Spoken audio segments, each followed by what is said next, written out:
Since May of 2012, the Downtown Pittsfield Cultural Association has hosted what is known as the First Fridays Artswalk.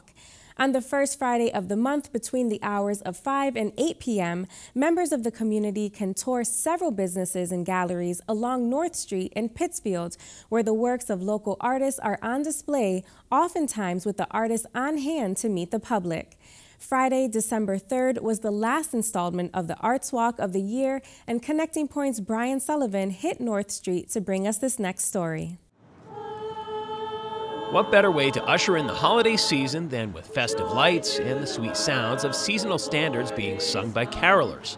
But while one season was being welcomed in, another was drawing to a close, as December 3rd marked the last of the First Fridays Artswalks of 2021.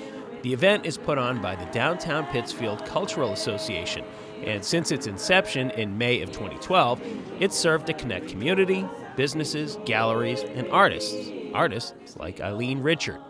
A friend of mine who was a nurse over at Berkshire Medical, she started it because she felt there was a need, and she was very much into the arts, and she would literally take people for a walk through the downtown and there were different art shows that were placed in different buildings and different spaces in the area, and it was basically a whole evening's worth of art adventures, and it was a fun thing.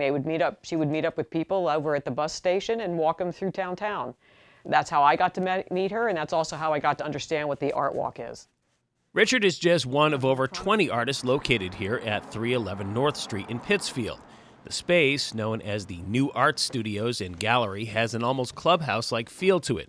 The most recent addition to the club can be found here in the corner studio.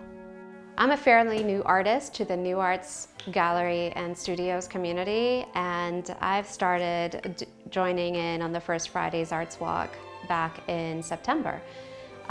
The artists here, though, are a pretty close-knit group of artists, and they've been doing this since the very beginning of First Fridays Artswalk. So it's a long-standing tradition for a lot of the artists here, and I'm just happy to be joining in.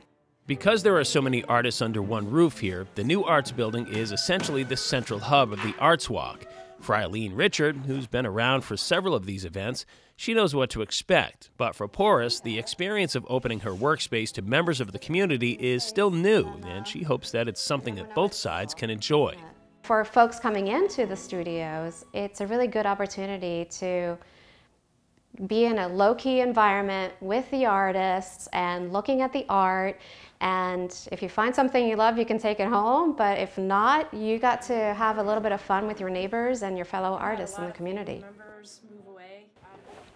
While there's sure to be plenty of foot traffic here at the New Art Studios, this isn't the only game in town tonight.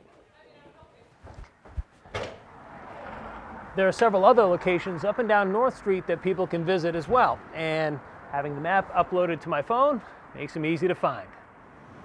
Soma's aromas delivered on the good times with succulent scents, tasty suds, and artist Elizabeth Nelson on hand preparing her next work of art. TKG Realty had several works on display as well, including these two pieces by Kinney Frellinghuisen. Working our way back to the New Art Studio, we come across the Hotel on North, where Scott Taylor's work was being exhibited. We stopped by Taylor's studio in Dalton earlier in the day, where we discussed what to expect that night. The show that you'll see at Hotel on North really came out of being in COVID. And it's called When Worlds Collide. So the interesting part of it is that the theme is all over the place, but so were my emotions. And as an artist, I paint emotions. I'm also a landscape painter as well. But I really enjoy putting myself out there. It's something that all of the artists are doing during the Art Walk, putting themselves out there, with the best case scenario being that they can sell some of their work.